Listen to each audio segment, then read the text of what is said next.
The morning of June 17th, 2009 began like any other in the quiet suburb of Maple Creek, Ohio, a town where lawns were trimmed perfection, and everyone waved from their driveways. No one in that place imagined that by sunset the whole country would be whispering a name, Emily Porter. Emily was 15, bright, soft-spoken, the kind of girl who took care of stray cats and wrote short poems in the margins of her school books. That summer she had been volunteering at the church daycare, while her mother, Laura Porter, worked the early shift at St. Anne's Hospital. Their house on Cedar Lane smelled of coffee and lilacs that morning. The windows were open, letting in the song of robins. Laura remembered later that her daughter seemed distracted while spreading jam on toast. "You okay, sweetheart?" she'd asked. Emily had smiled faintly, just thinking about the essay contest. "I want it to be perfect." Then she grabbed her backpack, kissed her mother's cheek, and said, "See you at 4." Those were the last words Laura heard from her. At 4:30 p.m., Laura's shift ended. She drove home to the familiar maze of suburban streets, humming to the radio. The sun was low, spilling gold through the windshield. When she turned onto Cedar Lane, she noticed something odd. The mailbox flag was still up, the same way it had been in morning. Inside the house, the air felt too still. Emily's shoes were missing, but her phone charger lay tangled beside the sofa. The half-empty glass of orange juice on the counter had gone warm. Laura called out, "Emily?" Once, twice, 3 times. Only the refrigerator hummed back. By 5 o'clock, she was dialing every friend her daughter had. Nobody had seen her since lunch. The first hours of the search were a blur. Laura's trembling hands, the neighbors gathering on lawns, the local sheriff's SUV idling at the curb. Sheriff Alan Morris, a seasoned officer with tired eyes, took the report himself. "When was the last time you saw her?" 7 this morning. "Any reason she'd run away?" "None. She was happy. She had plans." By nightfall, volunteers were combing through the woods behind the Porter property with flashlights. They called her name into the dark, the beams slicing through mist. Someone found footprints near the creek, but rain soon washed them away. The next day, Maple Creek became a crime scene. News vans lined the street. Reporters spoke in hushed voices about the vanished girl from Cedar Lane. Helicopters circled overhead. Laura stood on her porch clutching Emily's school photo, the one where she wore a blue headband and smiled shyly at the camera. "Please," she begged the cameras, "if anyone knows anything, help us bring her home." The country watched as her face appeared on morning shows, milk cartons, highway billboards. Donations poured in for search efforts. Strangers mailed prayer cards. For a time, everyone believed Emily would be found alive. But as weeks turned into months, hope began to decay. Investigators chased every lead. A witness thought he'd seen a girl matching Emily's description near a bus station in Toledo. Another claimed she was working in a diner in Kentucky. Each sighting dissolved under scrutiny. There were darker rumors, too. A drifter passing through town, a delivery van spotted near Cedar Lane, whispers of abduction. None of it solidified into proof. Laura's world shrank to a single routine. Call the detective, check the mailbox, reread Emily's journals. She stopped sleeping in her bedroom and moved to the living room couch, where she could see the front door in case her daughter came back.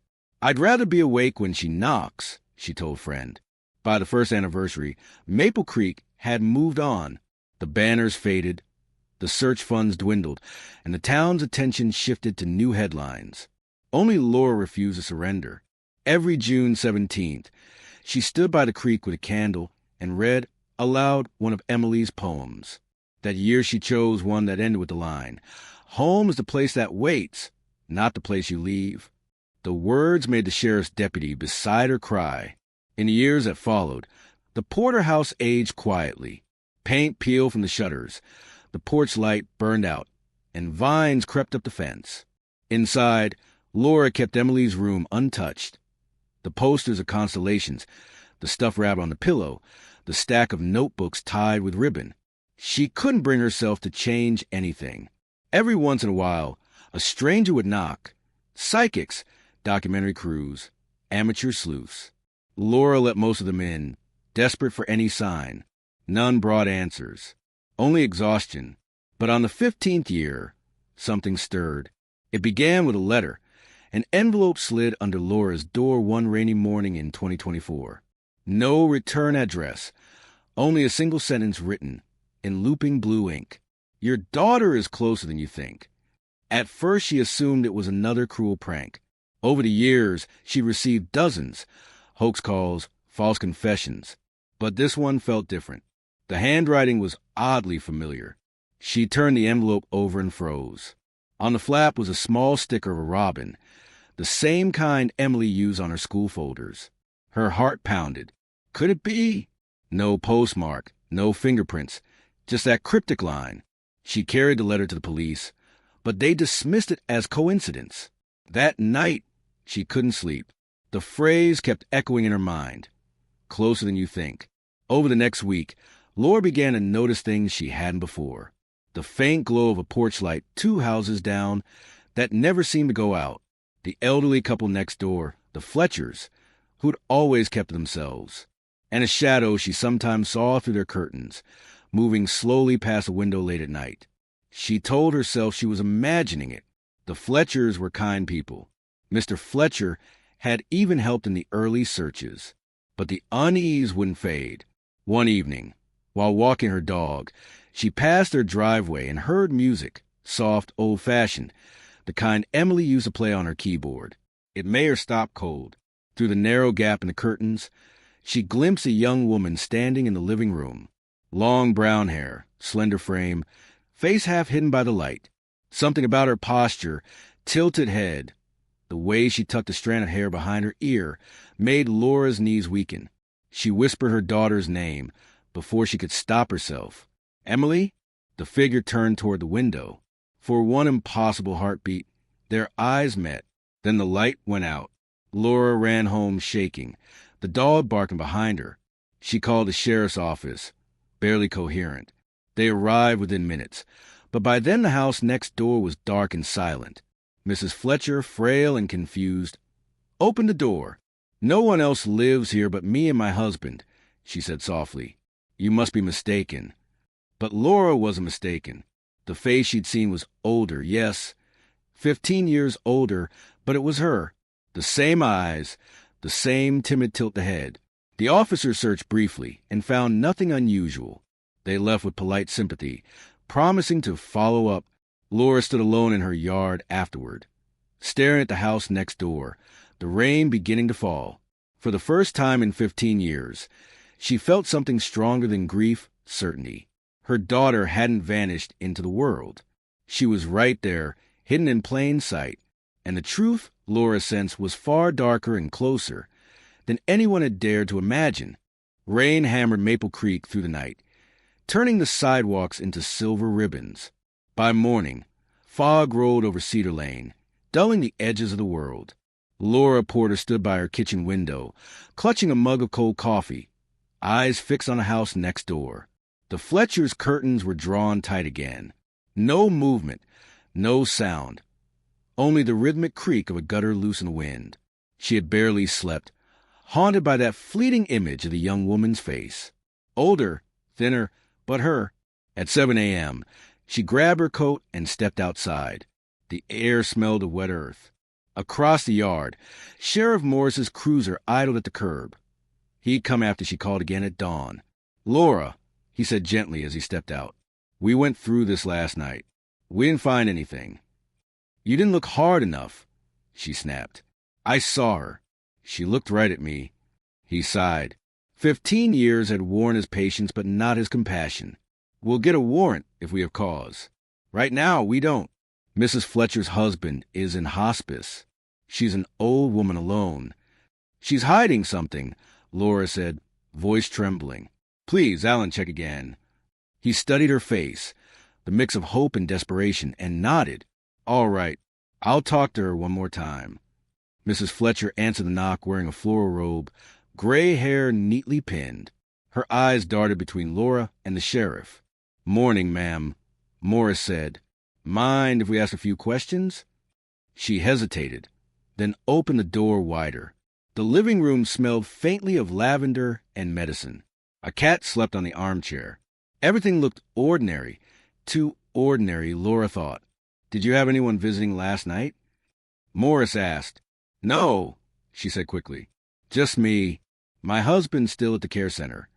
Laura's gaze moved across the room. The upright piano, the stack of folded blankets, the hallway leading deeper inside. A closed door near the back caught her attention. What's in there? She asked. Mrs. Fletcher blinked. Storage room. Could I see it? The old woman hesitated, then shuffled toward it. She turned the knob, opened it halfway, and gestured. The small room beyond was packed with boxes and an old sewing machine. Nothing else. No person, no sound. You see, she said, managing a weary smile. Just memories. Morris nodded. Thank you, ma'am. He touched Laura's shoulder lightly, guiding her outside. Let's give her peace, okay? But as Laura turned to leave, she noticed a faint mark on the inside of the doorframe, a small pencil line, maybe 5 feet from the floor, with a date written above it, 2017. It looked like a height mark, the kind parents make as their children grow. Her breath caught. The Fletchers had never had kids. That night, she couldn't stop replaying it in her mind. 2017, 8 years after Emily vanished. The timeline fit too perfectly to ignore. She printed out photos of the house and her daughter, taping them to a corkboard already cluttered with old newspaper clippings. On the table lay the mysterious letter. Your daughter is closer than you think. At 2 a.m, unable to resist, she stepped outside again. The sky had cleared, stars burning cold above. Through the thin gap in the Fletcher's curtains, she saw a light flicker, then a shadow crossing the window. Someone was awake. A silhouette moved across the living room, paused near the piano, and sat down. The first hesitant notes of an old lullaby drifted through the night. It was a melody Laura hadn't heard since Emily was small, Golden Slumbers. She pressed a hand to her mouth, tears flooding her eyes. It's her. It has to be. By morning, she made a decision. If the police wouldn't help, she'd find proof herself. She parked her car 2 streets away, bought groceries, and walked up the Fletcher's path, pretending to deliver them as a kind, neighborly gesture. Mrs. Fletcher opened the door, surprised. I thought you could use some help, Laura said, forcing a smile. It's been years since we talked. The woman looked torn between suspicion and loneliness. Finally, she let her in. Inside, the house felt different in daylight. It was warm, but the air carried an undercurrent, like antiseptic and dust. A faint hum came from somewhere below, maybe a generator or old heater. Laura's eyes flicked toward the basement door. You've kept the place cozy, she said, her tone casual. Mrs. Fletcher smiled faintly. Helps me remember better times. Laura noticed 2 cups of tea on the counter. Only one was half empty. Expecting company? She asked. Oh, my niece was here earlier, the woman said too quickly.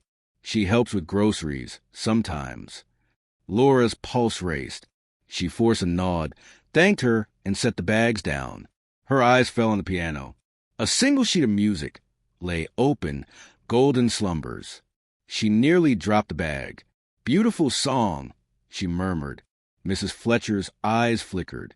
Yes, my niece plays it well. That evening, Laura returned home trembling with both fear and certainty. She wrote everything down, times, smells, details. Then she called Sheriff Morris again. Alan, I'm telling you, someone's living there. I saw signs. I heard the music. There's a basement.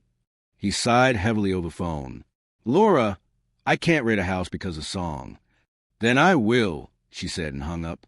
2 nights later, she did. Armed with nothing but a flashlight and her determination, she crept across the yard at midnight. The air was thick with the scent of wet grass. Every creak of a branch felt deafening. She approached the side of the Fletcher's house and found the cellar window partly open. She crouched, heart hammering, and listened. There, faint breathing. And then a whisper, a woman's voice, soft and uncertain. Is it time to sleep yet? Laura froze. That voice, it was older, raspier, but unmistakable. Her flashlight trembled as she angled it through the opening. The beam swept across a small basement room lined with quilts and books. In the corner sat a young woman with long brown hair, wearing a faded sweater. Her eyes, wide and gray-blue, blinked at the sudden light. For a moment, both froze. Then Laura whispered, "Emily?" The woman flinched, pressing against the wall. "Who's there?" "It's me," Laura choked out. "Mom." A door above slammed. Heavy footsteps pounded down the stairs. Laura stumbled back, the beam flickering wildly. Mrs. Fletcher appeared at the bottom, eyes blazing. "What are you doing here?" the old woman screamed. "You'll scare her." Laura's voice broke. "She's my daughter. You don't understand." Mrs. Fletcher cried. "She doesn't remember you." The room erupted in chaos. Laura shouting, Emily sobbing, the old woman pleading for calm. Then the sheriff's cruiser lights flashed across the lawn. Morris had come after all. Within minutes, officers filled the yard. Laura was pulled back as paramedics rushed inside. Emily, thin, pale, trembling, was led out wrapped in a blanket. Cameras flashed. Neighbors whispered. 15 years of mystery unraveled beneath the glare of headlights. "Where has she been?" a reporter shouted. No one had an answer yet. Mrs. Fletcher was taken away quietly, repeating through tears, "I was protecting her. She didn't want to go." Sheriff Morris guided Laura forward. "You can see her now," he said softly. Emily looked up, confusion clouding her eyes. "Do I know you?" she asked in a fragile voice. Laura's world stopped. She reached out a shaking hand, touching her daughter's face. "You will," she whispered. "You will remember." That night, the story spread across every screen in America. Missing girl found after 15 years. Lived next door all along. The headlines called it miraculous, impossible, haunting. But to Laura, it was something far more complicated. A beginning, not an ending. Because as she held Emily's trembling hand in the ambulance, one truth pulsed beneath the miracle. Whatever happened in that house next door was only the start of a darker story yet to be told. The ambulance doors closed behind them, shutting out the flashing lights and murmurs of the reporters lingering at the curb. Inside, Emily sat stiffly, wrapped in the thin blanket paramedics had draped over her shoulders, her eyes wide and uncomprehending. Every word her mother spoke seemed to echo, distorted by the layers of time and trauma. Laura Porter gripped her daughter's hands as tightly as she dared. "It's me, Emily." "Mom, I'm here. You're safe now." Emily's fingers twitched but didn't respond. For a moment, Laura felt a familiar panic rising. The same panic she felt the day Emily vanished, amplified by 15 years of waiting and wondering. The doctors at Maple Creek Medical Center took her immediately for a series of examinations. Emily was physically thin, with skin pale from years spent indoors. Her hair had grown unevenly, and her nails were brittle. There were scars, faint but noticeable, on her forearms, self-inflicted scratches, perhaps, or signs of stress. But what struck the professionals most was her mental state. Emily could not answer questions coherently. She did not recall the passage of time. Names of familiar people, teachers, friends, even her mother, elicited blank stares. When Laura tried to tell her stories of the house she had left, Emily's eyes darted around as though she were searching for something invisible. The psychologist, a calm woman named Dr. Hannah Ellis, described it as profound dissociation. She's experienced trauma so deep that her memory is fragmented. The brain protects itself by erasing unbearable reality. It's a survival mechanism. Laura nodded, tears streaming. "So, she doesn't even remember me?" Dr. Ellis shook her head. "Not yet, but that doesn't mean she won't. Rebuilding memory is a slow process." Back at the house, the media swarmed. News helicopters hovered above, while curious neighbors peeked from behind curtains. Laura and Sheriff Morris worked to secure Emily's privacy, but the world already had a taste of the story.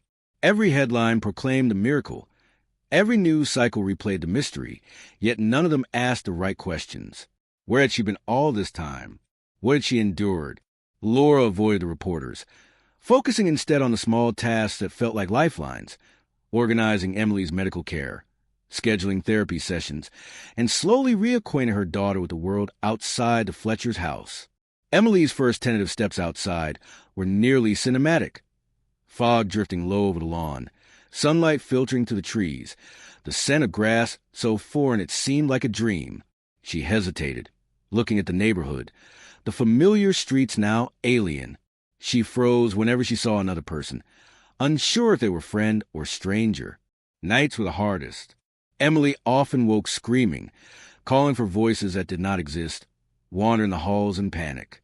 Laura slept beside her, holding her tight, whispering repeated reassurances. You're safe. You're home. Some nights, Emily would sit up suddenly and say, I can't remember.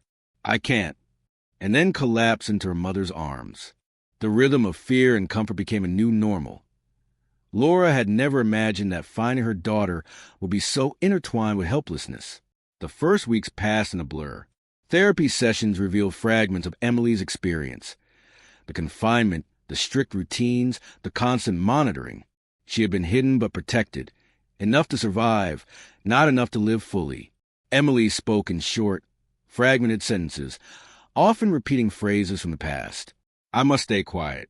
I must not make anyone notice me. Laura held her as she sobbed, feeling both guilt and relief. Guilt for the years lost, relief that her daughter had survived. Outside the clinical walls, the Fletchers became central figures in the investigation. The police discovered that the neighbors had essentially sheltered Emily from the world, feeding her, teaching her basic skills, keeping her identity secret. There were no signs of physical abuse severe enough to warrant immediate arrest, yet the psychological damage was evident. Mrs. Fletcher, frail and whispering, told investigators she was frightened. She didn't want to go. I only kept her safe. I promised I would protect her. Laura wanted to hate her. She wanted to scream that the years of absence had fractured her daughter's life irreparably, but the anger mingled with reluctant understanding. Survival had required compromise. Still, the knowledge that Emily had been so close for so long, hidden in plain sight, was a knife twisting in her chest. Months turned into a pattern. Emily underwent daily therapy sessions, first with Dr. Ellis, later with a team of social workers and occupational therapists. She learned to navigate spaces outside the Fletcher's home, supermarkets, small cafes, the library. Every outing was a test, both terrifying and exhilarating. Laura remained patient, recording each milestone, each flicker of recognition in Emily's eyes. The first time her daughter laughed spontaneously in the sun, Laura wept openly. The first time she remembered a snippet of a childhood story, asterisk, I used to climb the big oak behind our house. Asterisk, it felt like winning a war. And yet, even as progress came in small doses, Emily's mind retained vast, empty stretches. The 15 years of isolation had created silent zones, areas where memories simply did not exist. Names, faces, experiences, they all lay behind a fragile wall of forgetfulness, waiting to be rebuilt. The community, meanwhile, struggled to process the event. Maple Creek had celebrated the miraculous return, yet beneath the media frenzy, gossip simmered. Neighbors whispered about how a teenage girl could live next door unnoticed. Teachers expressed shock. Local officials questioned the Fletchers' judgment, even as they acknowledged that Emily had survived. Through it all, Laura and Emily retreated into a bubble of cautious intimacy. Even simple gestures, holding hands while walking to the mailbox, preparing breakfast together, folding laundry side by side, became exercises in rebuilding trust. Each small act was both reassurance and reclamation, a reminder that Emily was hers and always had been. Winter arrived, and with it, the subtle rhythms of domestic life. Snow blanketed Maple Creek, softening the edges of memory and trauma. Emily began keeping a journal, her own hand awkward and hesitant at first, but steadily gaining strength. She wrote about fear, loneliness, small pleasures, the bird she'd seen from the basement window. Laura read the entries each night, silently marveling at the courage they reflected. For the first time, her daughter was not just surviving. She was narrating her own story, taking ownership of a life that had been stolen and hidden from her. It was slow. It was painful. It was beautiful. Through the months, Emily's first clear words of memory emerged. She recalled snippets of her former life. Her favorite summer dress, the swing in the park, a puppy she had once loved. Each memory was a beacon, fragile but powerful, cutting through the fog of the years. When she first whispered Mom without hesitation, Laura dropped to her knees, pressed her forehead against Emily's, and sobbed. It was a reclaiming of time, a bridge across 15 years of absence. Therapy, patience, and relentless love became their new rhythm. Laura learned to celebrate small victories, a remembered song, a laugh shared, a fear overcome. Each moment stitched the fabric of their relationship tighter, though the scars of the silent years remained, subtle yet unyielding. Even as progress unfolded, the shadow of those 15 years lingered. Emily struggled with trust, often freezing in new situations, or retreating when conversations touched on the past. Laura never pushed. She learned to navigate the delicate balance between support and patience, allowing Emily to dictate the pace of her own reintegration. At night, they sometimes sat by the fireplace together, not speaking, just holding hands. The silence was no longer oppressive. It was a sanctuary, a place where the past and present could coexist without judgment. By the end of the first year, Emily was beginning to reclaim a semblance of normalcy. She returned to school under a specially tailored program, reconnected with friends cautiously, and spent afternoons walking in the familiar streets she had once called home. Though the trauma of 15 lost years would never fully disappear, the bond between mother and daughter had become unbreakable. It was built on fragments of memory, the courage to face the past, and the unwavering conviction that love can endure even the longest silence. And in the quiet hours, when Maple Creek slept under a sky sprinkled with stars, Laura would sometimes look out her window toward the Fletcher's house. It had been emptied, locked, and eventually sold. But for her, it remained a symbol, a reminder that the silent years had tested them, that the world could be cruel, and that miracles sometimes came wrapped in layers of hidden pain. Most importantly, it reminded her that even after the longest silence, a mother's love could reach across years, across walls, and across the deepest shadows. The snow had melted, leaving the streets of Maple Creek slick and muddy. The world outside reflected the uncertainty inside Laura's heart. Emily had begun to reclaim parts of her life, but the shadow of the Fletcher's house lingered, a silent reminder that 15 years had been lost to fear, secrecy, and manipulation. Laura knew what had to be done. She could not allow the past to remain a phantom hovering over her daughter. Confrontation was inevitable. It began with a call to the sheriff. Laura spoke with Sheriff Morris and his deputies, laying out everything she had documented. The basement, the hidden lights, the shadowy figure, and the scraps of memory Emily had begun to recover. "I want them held accountable," she said firmly. "Not out of revenge, but so my daughter can understand what happened, so we can close the chapter properly." Morris understood. He had worked in law enforcement for decades and had seen his share of impossible recoveries and long-buried secrets. But he also recognized that justice had to be careful. "We'll proceed cautiously," he promised. "You'll be involved every step of the way." On a gray morning in late March, Laura drove to the Fletcher's new address, a modest house 2 towns over, purchased after the old one had been sold. Snow still clung to the roof, and the air smelled of melting ice and damp earth. Emily sat silently in the back seat. She had agreed, with her therapist present, to witness the confrontation, but her hands fidgeted nervously in her lap. "Mom, do you think they'll hurt me?" she whispered. Laura shook her head. "No, sweetheart. This is about the truth. Nothing more." Emily nodded, though her eyes betrayed fear. Laura felt the same tension curling in her stomach, the same she felt 15 years ago, when the first lead had seemed close, yet still out of reach. Sheriff Morris and Deputy Ellis accompanied them. The 2 officers had brought legal paperwork, ensuring they could conduct an official interview once the Fletchers opened the door. Laura's heart pounded as she rang the bell. Mrs. Fletcher appeared, frail and shocked, eyes narrowing as she saw Laura and authorities.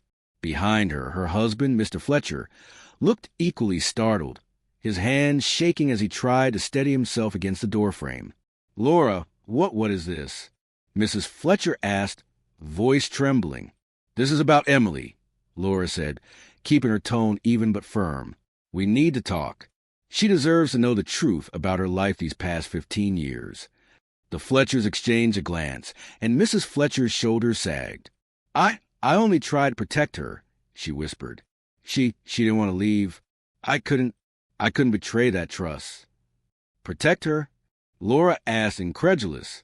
"You hid her from the world, from her mother, for 15 years.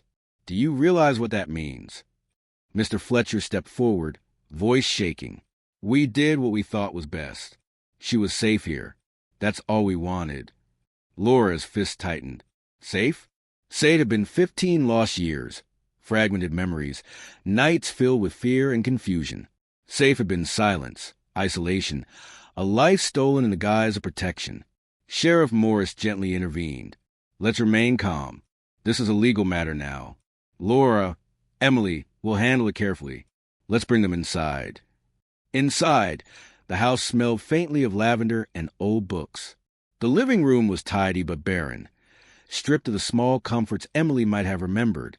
A single rocking chair creaked in the corner, and on the wall hung a clock frozen at 3:17.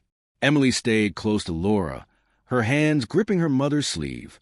Dr. Ellis sat nearby, notebook in hand, ready to mediate. Laura began the questioning. "Mrs. Fletcher, I want you to tell me the truth. Why did you hide Emily? Why didn't you let her go home?" Mrs. Fletcher's hands trembled as she folded them over her knees. She was frightened. She refused. She said if she went back, the world would be too harsh. I promised her I wouldn't make her leave. She was so small, I thought I was helping. Emily's lips quivered. I was scared," she admitted softly, voice almost a whisper. I didn't want to leave the house. I didn't know the world existed outside there. I thought Laura wouldn't find me." Laura felt a surge of conflicting emotions, rage, relief, sorrow. 15 years of separation boiled down to a frightened teenager who had clung to the only refuge she knew, a neighbor's house. Mr. Fletcher's voice broke the silence. We didn't hurt her. Never. We gave her food, clothes, books. We tried to teach her. She was like family. Laura's eyes narrowed. Family? You replaced me? You became the authority over her life. Over her memories? Do you understand what you've done? Mrs. Fletcher covered her face, weeping.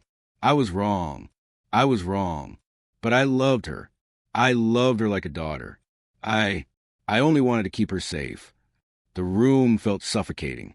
Emily's small voice trembled again, and Laura bent down to meet her eyes. "Sweetheart, it's okay. We're here now. You're home. No one can hide you again." For the next hour, the questioning continued. Each answer revealed fragments of the life Emily had led. Long days of reading, strict schedules, no contact with the outside, and the constant fear that someone might force her to leave. Though the Fletchers had kept her physically safe, the psychological damage was profound. Emily began to cry quietly, the memories resurfacing in waves. I don't remember most of it," she admitted. "But I remember feeling trapped and afraid, always afraid." Laura's hand trembled as she reached for hers. "I know, darling. I know." Even Sheriff Morris seemed affected, his usual stoicism giving way to empathy. He took notes but didn't interrupt the mother-daughter exchange. The room was filled with raw emotion, guilt, sorrow, and the fragile beginnings of understanding. By evening, the legal team arrived to take formal statements. Emily was gently guided to recount her experience, filling in gaps where memory permitted. The Fletchers were allowed to respond, but were firmly instructed that the court and Child Protective Services would determine any consequences. Through it all, Emily remained close to her mother, drawing strength from Laura's presence. Slowly, she began to reclaim agency over her story. She could voice fear, anger, confusion, sometimes all at once. Laura realized that while confrontation had been terrifying, it had also been necessary. It provided the truth, a reality where Emily could understand, process, and begin to heal. Afterward, the family left the Fletcher's house. Outside, the early spring air was crisp. Emily hugged Laura tightly, the warmth of her mother's arms melting away the last traces of fear she had carried. "It's over," Laura whispered. "You're safe now. No one can take that from you." Emily nodded, burying her face in Laura's shoulder. For the first time in 15 years, she believed it. The house next door, the secrecy, the lost time, it would remain a chapter in her life, but not the defining one. Maple Creek slowly returned to normal. Neighbors whispered, rumors circulated, reporters recounted the dramatic confrontation. But Laura and Emily remained shielded, choosing quiet, deliberate rebuilding over spectacle. The Fletchers were investigated, and authorities determined that while their intentions may have been protective, the actions had caused psychological harm. They were not imprisoned but were required to undergo counseling and supervised visitation to acknowledge and process the consequences of their decisions. Emily, meanwhile, began therapy in earnest, revisiting her memories, expressing feelings she had suppressed for years, and slowly reintegrating into a world she had never truly known. By the time spring fully arrived, Laura could see subtle changes in her daughter. Moments of laughter, curiosity, and resilience. Emily was learning to live again, not merely survive. Each small victory, returning to school, reconnecting with friends, laughing freely, felt monumental. The confrontation had been painful, necessary, and transformative. It had exposed truths, confirmed fears, and begun the arduous work of healing. Above all, it reminded Laura that love is not just finding your child. It's standing beside them as they reclaim their life. Spring had settled over Maple Creek in gentle waves. The sunlight struck the wet sidewalks with a soft brilliance, glinting off puddles left behind by melting snow. For the first time in 15 years, Laura Porter walked through her neighborhood with Emily at her side. Not as a mother fearing loss, but as a mother reclaiming time. Each step was deliberate, a quiet celebration of survival, reunion in the slow, fragile work of healing. The house that had once been the Fletchers' refuge now stood empty, its windows dark and silent. Laura had avoided it for months, afraid that revisiting the place where her daughter had been hidden would dredge up too many raw emotions. But on this morning, she allowed herself a glance. She could see the shadows of the past in the dormant garden, the outlines of the walls that had contained so much fear, so much silence. And yet, even there, she no longer felt anger or bitterness. Instead, she felt the quiet acknowledgement that this chapter, painful as it had been, was over. Emily walked beside her, shoulders straighter, eyes brighter. Therapy had begun to untangle the tangled threads of memory. And though there were still gaps, there were also moments of clarity, laughter, and understanding.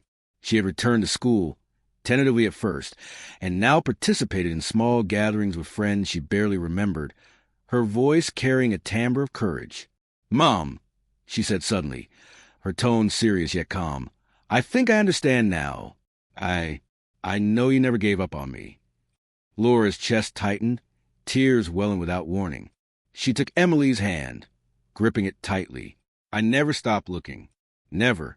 You were always my daughter, even when the world said otherwise."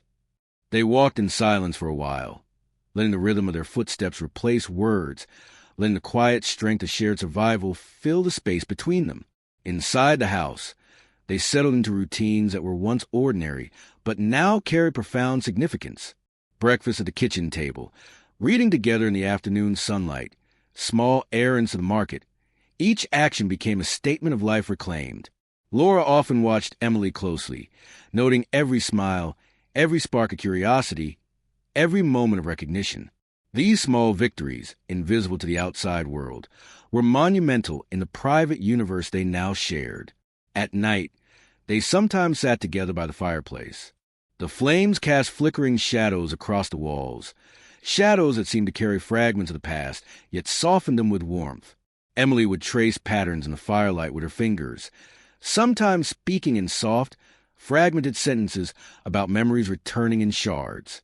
"I remember the swing in the yard," she said one evening, "and the blue bird that always sang in the morning." Laura held her close, kissing the top of her head.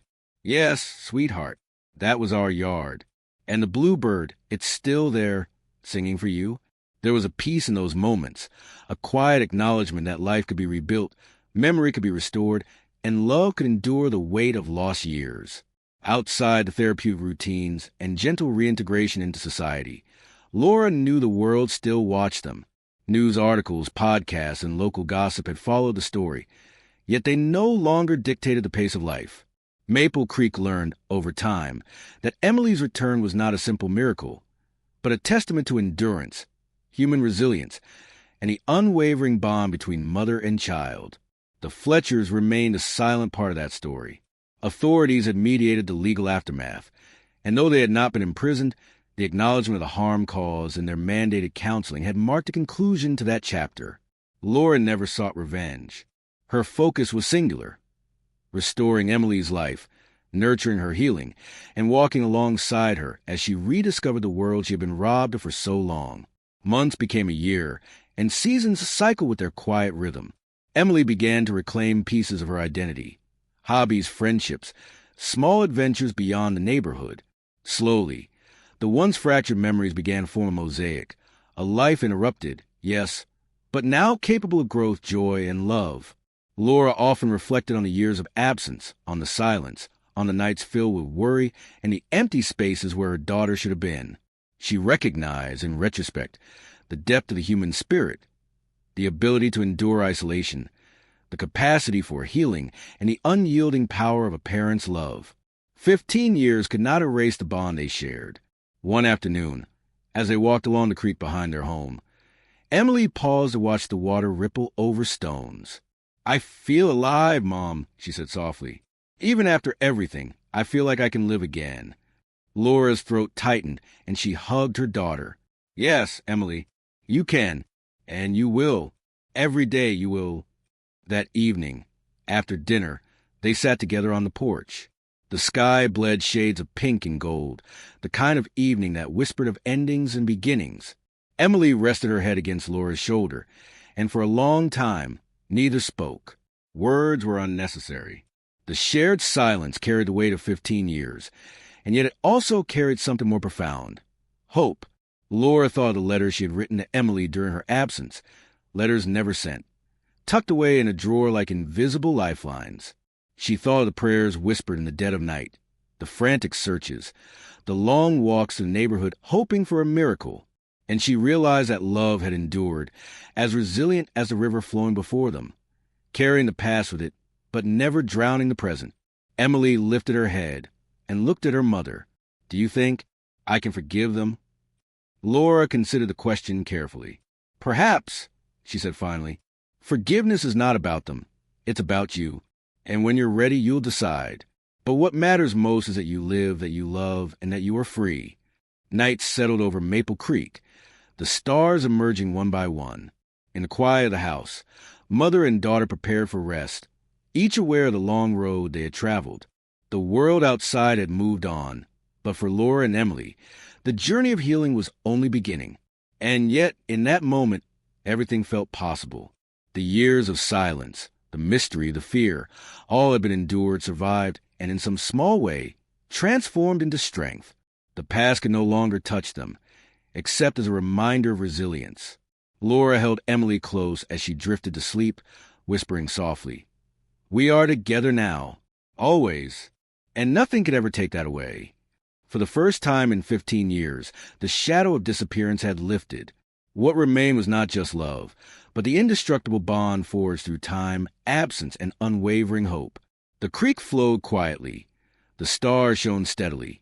And in the heart of Maple Creek, a mother and her daughter had found not just reunion, but the profound, enduring truth that love survives even the longest silence.